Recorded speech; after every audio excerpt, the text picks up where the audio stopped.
Leveling up extreme business growth through raising your game. When what was once extraordinary becomes ordinary, you know you've leveled up.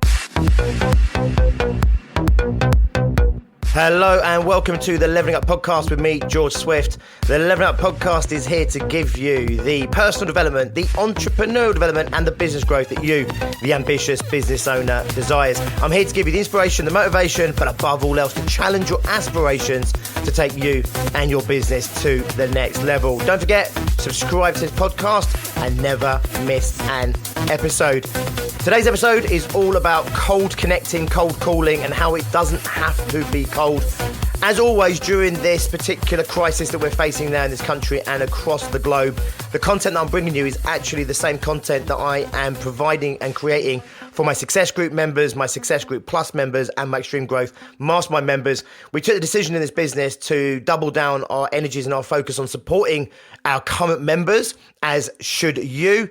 And therefore, whilst I still want to make sure that I give you every opportunity to have access to some content that I think will serve you during this time and get you through this time, obviously my main priority has got to be with my current members. However, the content you're about to receive, I think, is absolutely perfectly timed right now for where we are at with this current crisis. Many of you I know have put sales on the back burner. Many of you I know probably feel like you can't sell. My podcasts are increasingly at the moment around selling and looking for opportunity in the current crisis from a mindset perspective, from an emotional perspective, and also to some degree to a tactical perspective. Today, what we're really looking at is tactics, but very much also looking at the emotional aspects of going out there and reaching out cold at the best of times, especially in tougher times like we are in right now. The session that I ran here for my members was really about going back to basics. There was nothing in this content that was specific to the lockdown or specific to Corona or specific to, going into a recession or currently being in a pretty shocking, shitey economy. Actually, it's real basics, okay? And the basics are what you need to lean back on in any kind of crisis. Going back to my martial art days and when I used to be a kickboxing instructor and a kickboxing coach, and also just working with sports people and athletes, when you're in the hardest fights, when you're in the hardest games, when your back's up against it, that's when you have to really rely upon your basics. Go back to your basics, the things that have served you and the things that will consistently serve you. So right now, one of those things is about reaching out to potential prospects. Of course, you want to make sure that you serve your current clients first and foremost. Of course, that's what we're doing. You then also want to look for opportunities within that current client base. And then what you want to look at is you want to, then increasingly, and I'll describe this in the content in a moment, you increasingly then go further and further away. In other words, you go from, what I call hot prospects, which are your current clients, and looking at how you can continue to serve them, through to lukewarm prospects of people that maybe you had conversations with a month, 2 months, 3 months before this crisis hit. And then you keep going backwards and backwards until inevitably you go back to ice cold connections. However, as I'm going to explain in the content coming up, your cold connections do not need to be cold. Okay, you can go in there a little bit warm. So let me share that with you. This content, again, was recorded for my group, but I think it's super relevant to all small businesses right now. I will talk to you on the other side. Take some notes on this one because I think it's going to serve you moving forward, not just now, but in your business longer term. Hello and welcome. Today, I want to talk to you about cold calling or cold reaching out, whether that's on the phone, whether that's through LinkedIn, etc. Obviously, I've been putting out there quite recently that you can sell. It's okay to sell. Most of you probably should sell. I've also talked about there's probably other things you need to do before you go out and try and win new clients, like, for example, making sure you retain your current clients and looking for opportunities within your current clients right now to continue to serve them and maybe even to sell them onto other services or other products that can support them on their own journey through this current crisis. So number one, obviously, you want to make sure that you retain all the clients that you currently have, then look for the opportunities that exist within the clients that you have. Then for me, it's about going back and looking at recent clients that have purchased from you in the past, used you in the past, and then just dropping them a line, seeing how they're doing in the current times, and just exploring opportunities for, again, the words I keep using, how you can serve them, how you can help them, how you can support them in achieving their own objectives right now, whatever they might be, for getting themselves through this current period and setting themselves up for when the world reopens, hopefully some point in the not too distant future.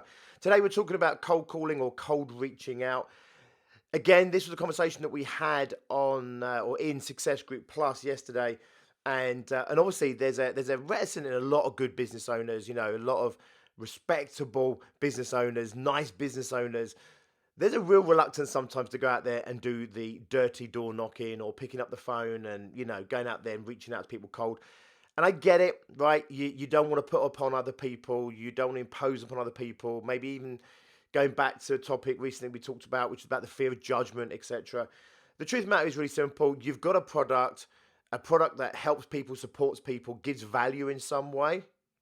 You owe it to them and you owe it to yourself to put that product in front of the right people. They can then choose whether or not they do buy it or don't buy it, whether they can afford it or can't afford it.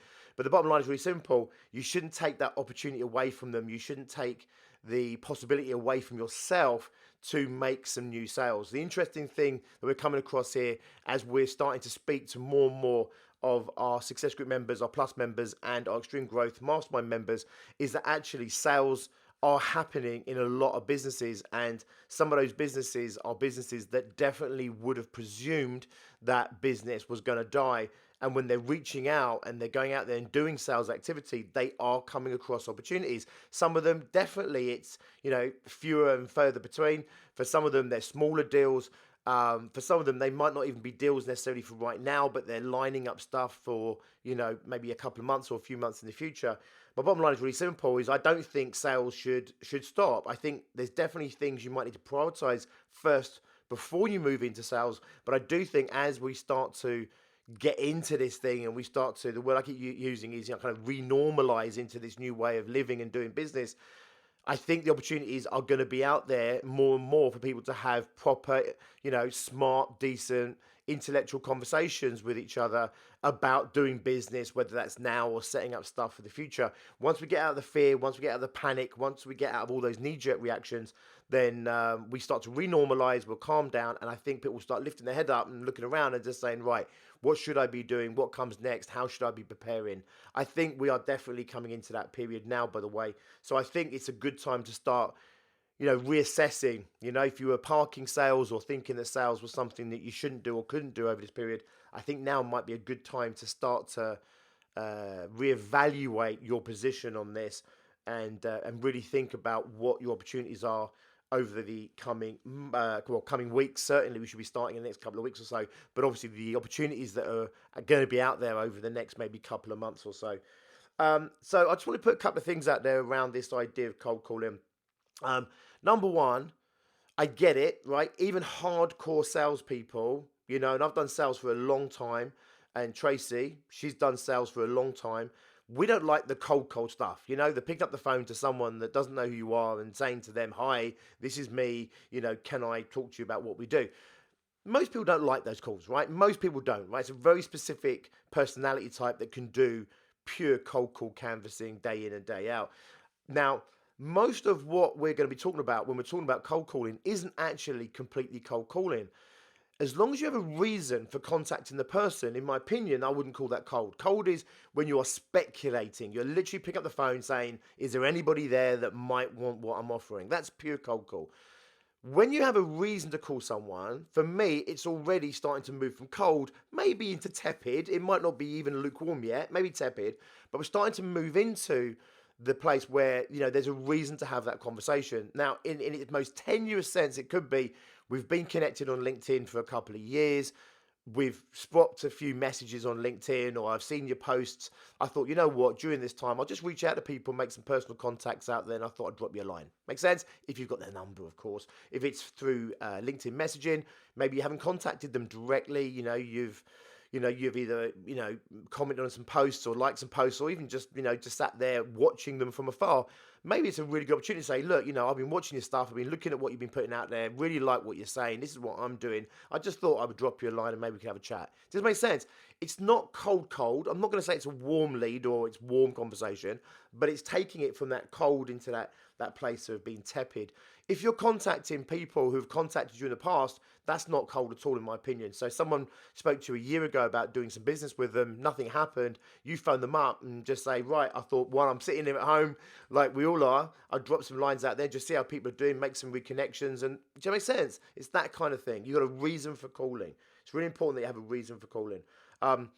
Someone that came to an event that you went to, I don't know, someone that you're networking, someone, I don't know, connected to someone else, whatever it might be. Have a reason for making that contact so it doesn't appear, so it isn't just literally, I'm just banging the phone all day long on the off chance, speculating that, you might have some money that you want to send my way. So always think like that, right? Have a reason for calling the individual, have a reason for calling the person. When you've got your list, this is the other thing, don't just do one call, then hunt around on LinkedIn for someone else to call and whatever. Get your list up front. Get your, what I call a sales target list, right? Okay. Starting with, current clients, looking at upsell opportunities, then maybe looking at past clients to see how they're doing, to see if they can, if they need you right now. And then maybe going backwards to people that showed an interest in the past, people who have come to an event, or people that have asked you to put a proposal forward in the past. Then keep going backwards, if you like, further and further away. And the further away you go, obviously, the colder and the colder it is, the less likely you're going to find opportunity there. Does this make sense? The less likely they're going to have those conversations with you. But once you've exhausted that, immediate, what I'd say warm conversations or even hot conversations, then of course, we just move into the lukewarm, the tepid, and maybe eventually we do end up in the cold call territory. Get your list up front, and then you want to prioritize that list. You want to know what are your A-star prospects or opportunities. Does this make sense? Now, once you've got this list, do not hit this list first, okay? Now, conventional wisdom will tell you, hit the hot list first. This is something I said yesterday when we were talking about this, which is, for me, it's warm up and follow up, right? So what I mean by this is this. Have your A-star list. Do not hit your A-star list while you are cold, while you haven't practiced or rehearsed or had some live interactions around your messaging, your reason for calling. Because if you go in there and you're stumbling over your words and you're feeling awkward, uncomfortable, you're not sure about what you're doing right now, you're not sure how you're going to be received, you're going to be bringing a poor performance to your A-star prospect. Does this make sense? So I'm not saying you have to do hundreds and hundreds necessarily, but if you're going out there and you just want to warm up the voice, warm up your brain, get yourself firing a little bit, get yourself into the right groove, maybe it's 10 calls or 10 reach outs to people who are maybe in that tepid category. We wouldn't go cold at this point, but maybe start with a few out of that tepid category so you don't feel completely under pressure. You have a reason for calling them, warm up with those, and then build up to your A-stars. Only hit your A-star prospects when you feel you're firing at 100% or as close as you can get to 100% in any given, moment or on any given day. Make sure that you are absolutely firing. If you've got doubts in your head, if you've got uncertainties in your head, if your words aren't forming, if you just got, you're just unsure, fearful, you've got your own shit going on, you've got kids in the background, a dog running around the room, that's probably not the time to hit your A-star. Does this make sense? So warm up on some tepids. It's okay if you mess them up, okay? We haven't probably lost any real opportunity there, but then we warm up and then we hit our A-stars. Does this make sense? And of course, we want to be focusing on our A-stars first. I'm just saying warm up, okay? Always warm up. Get a few calls in, even if it's not a script, but you're following a plan, a process that you did just yesterday. Just take 3, 4, 5 calls, warm yourself up, and then hit your A-star. Think like a sprinter. Think like an athlete. Think like going to the gym. Warm your muscles up. Warm everything up. Get yourself into that place. I'm not saying loads of times. 5 calls, 6 calls, maybe 10 calls. And then you can hit your big A-stars. Again, don't hit your A-stars when you're fatigued. So, don't do 100 of your tepids, 4 hours into cold calling. Then, when you're exhausted and your brain's tired and your brain's fatigued and your creativity's fatigued, don't pick up the phone and then hit your A-stars, okay? Hit your A-stars when you're fresh, alert, but warmed up, okay? Labored that point.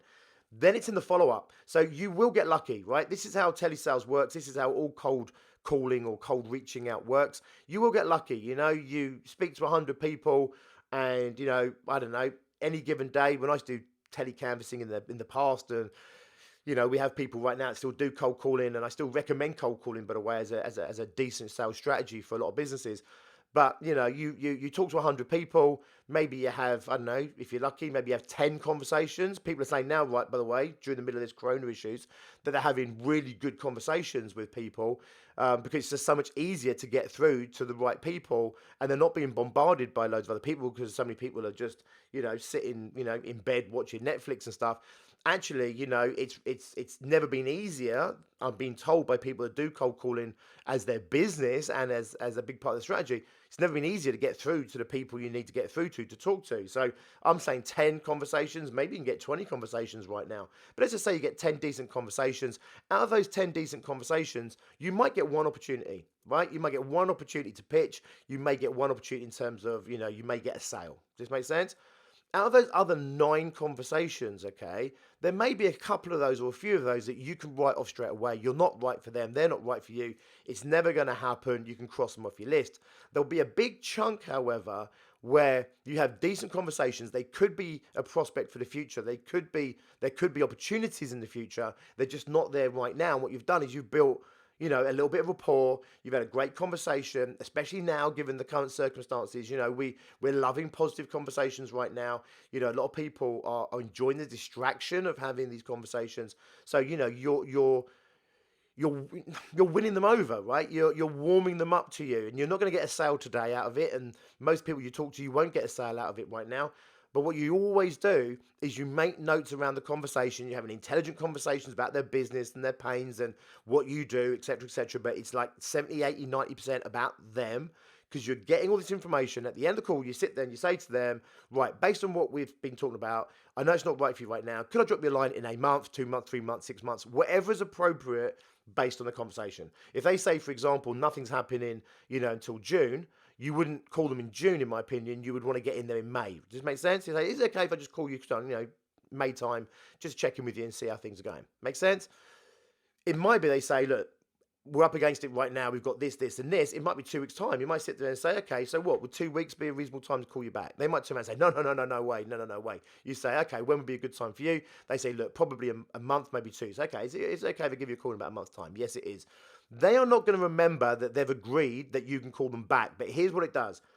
You put those people into your list, okay? Whether you're using a CRM, whether you're using a sales app, or whether you are just literally, I don't know, using a pen and paper on a piece of paper. The bottom line is you put them in your diary. When it comes round, remember I said about these calls going from absolutely cold, like ice cold, through the tepid, lukewarm, warm, really warm, hot, boiling, etc. What you've done is you've moved them up that line. It's very possible they're not going to remember who you are, by the way, in a month, 2 months, certainly if you're looking at 3 to 6 months. Very possible you're not going to. But here's the thing. If you make good notes on that call, you go back in there. Number one, you've got permission to call them back. So you don't feel anywhere near as cold as you did the first time round, because you've got the permission to call them back. You've also got some stuff that you've spoken about, and you've got a reason for calling. Makes sense? So when you go back in there, you say, hi, John, we spoke about 2 months. Remember 2 months ago, that crazy time we're all locked in our home? Bloody hell, right. You were saying at that point, and remind them what they told you. In that moment, even if they forget you, they will remember. Sorry, even if they don't remember you, it will trigger them that they've obviously had that conversation with you based on the amount of detail that you are relaying back to them. At that point, you're at home. If you remember, I remember you saying about the dog driving you crazy and how you doing now, right? But blah, blah, blah, blah, blah. We talked about this, this, and this. If you remember, I do this, this, and this. You may prompt their memory and go, oh yeah, now I remember you. Brilliant. You've made that reconnection.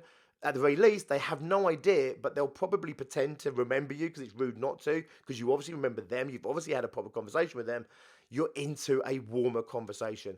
Telesales, cold calling, all these things. You get lucky up front, right? There's a reason to do it up front, and that is 1%, 0.5%, whatever, you get lucky. Hit enough people, talk to enough people, you'll win business. You will win business, right? Everyone says, oh, cold calling doesn't work and cold, reaching out doesn't work. It really does, right? You'll just get lucky, right? It's the double glazing salespeople that knock on the door, pick up the phone. Why are they doing it? Because a percentage of people say, do you know what? I was just thinking about my double glazing this morning. Otherwise, why would they do it, right? You may never have bought double glazing over the phone. I may never have done it, and most people have never have done it, but enough people do, which is why they still do it. Does this make sense? Right.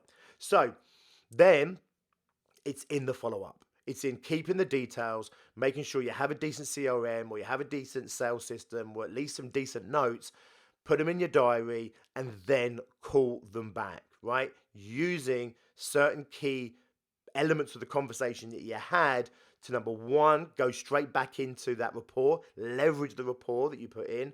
And again, you'll get a percentage of people at that point that will buy from you. Now, statistically, when we're looking at this, there's a very small percentage of people that will be in the market right now. I may be wrong on my data right now. In the old days, they used to say something like 2%. So 2% of the people you call may be in the market right now, okay? That doesn't mean they're going to buy from you, but they're thinking about the product or there's an opportunity for you to sell to them right now.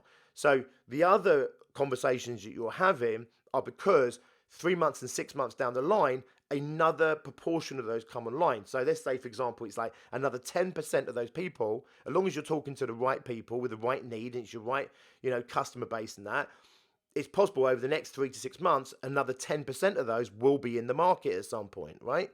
Now, again, there's a big chunk of people that aren't, but you're building the rapport, you're building that relationship so that, guess what? The chances are over 12 months, and I think I saw a statistic ages ago that over a 24-month period, it's like 90-something% of the people you're talking to will be in the market for what you do.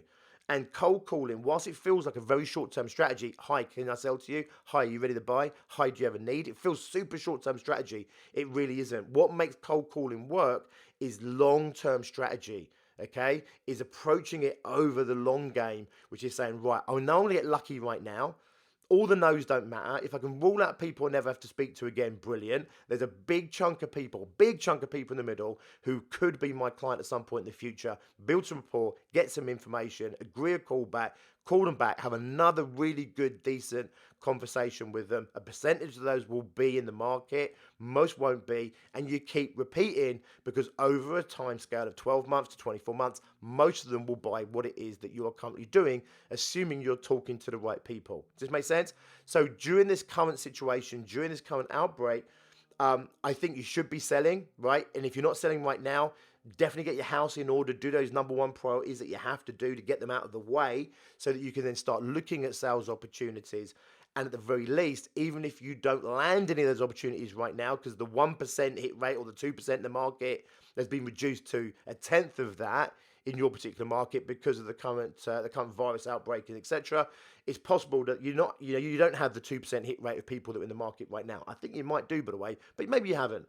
But maybe that drops to a tenth of that. So the chance of making a sell might be really, really low, but you're building on that longer game, that longer term strategy, which means that you are in touch with these people. You're building a really good, strong quality list. You're speaking to people. If you're doing this over the phone, you're speaking to people, which automatically separates you from the majority of the population because most people are terrified of sales, terrified of the phone. They don't want that telephone conversation. So you're already building a stronger rapport with these people.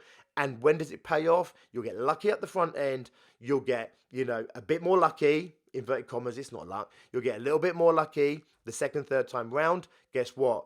Statistical inevitability determines that over the long game, you will have massive amounts of opportunity with these people. And they started off maybe as just tepid or lukewarm, maybe even cold, and they slowly move up until they are scorching hot prospects. You'll have eventually the conversation that says, oh, hi, John. Oh, yeah, hi, George. We spoke, 3 months ago. Remember, we've been speaking over the last 12 months. Yeah. Do you want to know where things are at and that? How you doing? How's this? How's your dog? How's whatever? Blah, blah, blah. How you rebounding after the corona stuff? And they'll turn around and say, yeah. And say, right, you mentioned you might be, in a position right now. This would be a good time to catch up with you. And they turn around and say, yeah, you know what? We're talking about this in a meeting next week. Give me a shout on Thursday. Or you sit there and say, okay, so when can I give you a call after that to see how things went? And say, right, call me on Friday. Makes sense? At that point, I don't know anyone that doesn't want those conversations. So I know loads of business owners terrified of sales, hate sales, deplore sales, right? I don't know any business owner that doesn't want that call. The call with someone that treats them like a friend, or at least have a friendly conversation, and where that person turns around and says, you know what, we are in the market for what you do. We're just looking at budget, or we're just going to have this meeting on it. It's very possible we're going to need what you're doing. Give me a shout next Wednesday and let's have a chat how you can help us. I don't know anyone that doesn't like that sales call. Does that make sense? But you have to earn the right to get to that sales call by doing some of the uncomfortable stuff first. This is best practice at any time in any economy.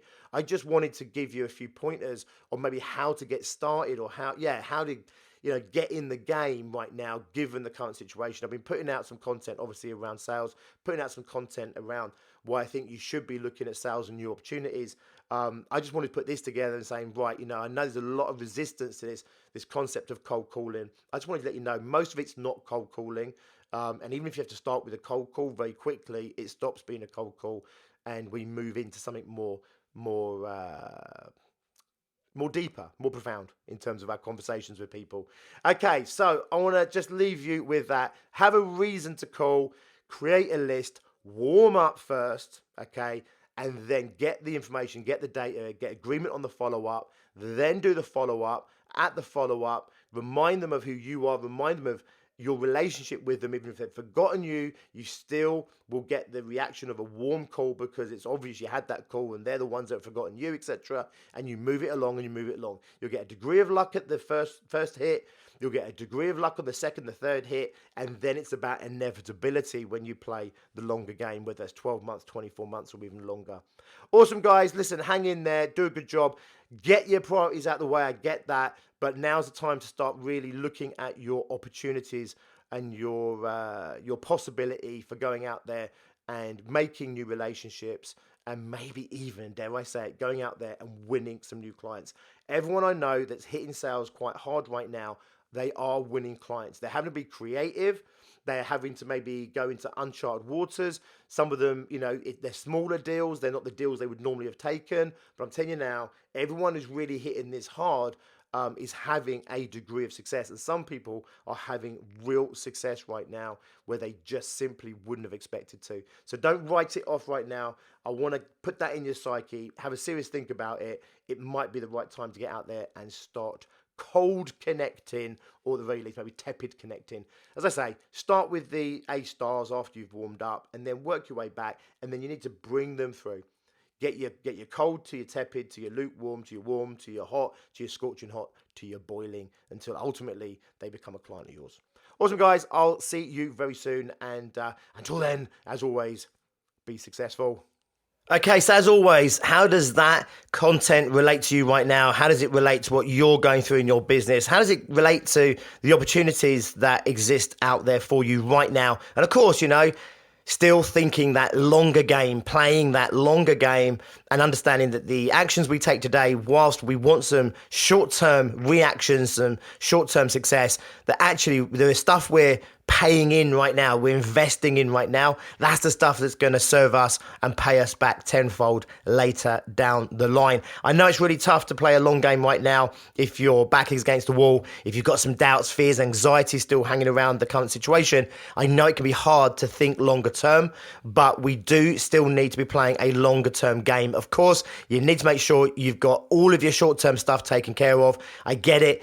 Why would you be thinking about 6 months in the future, or 12 months, or as I just said there, thinking 12 to 24 months in the future if you're panicking about paying your mortgage at the end of this month? I get it. Therefore, you have to take care of the immediate stuff to move that aside, so then you can start playing longer game. If you go back and listen to the podcast episode, the recent episode I did, entitled First Things First, I talk about that very thing. First things first, let's clear the decks so we can start playing a longer term, more creative game right now. Once again, as always, I just want to say thank you for spending this time with me. I appreciate there's so many people out there right now, even more so right now, vying for your time and your attention. So I never take it lightly that you have chosen to give me a small piece of yours, 30 minutes together. I don't take it lightly. As always, I try and support business owners as much as I possibly can.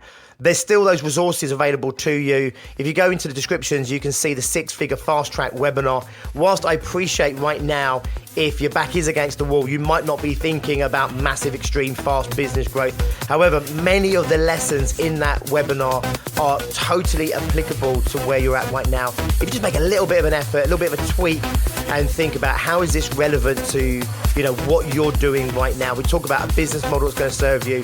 We talk about day-to-day methodologies that are going to get you the results that you want. And we do talk about mindset. So lots of great content in there for you right now, even if your mind maybe isn't quite focused on extreme fast business growth. I'm telling you now, there's opportunities out there for you right now. You don't need to be sitting back on your laurels. And together, as they say, we will get through this. And I want you to get through this and be stronger for it, be smarter for it, and to be more resilient for it. You can go and find that webinar at biggerbrightbolder.co.uk/fast track. As I say, I'll drop the link in the descriptions as well. I will see you next time. Until then, as always, be successful. And right now, I think it's also important to stay healthy, stay happy, and stay in the game. Leveling up. Extreme business growth through raising your game. When what was once extraordinary becomes ordinary, you know you've leveled up.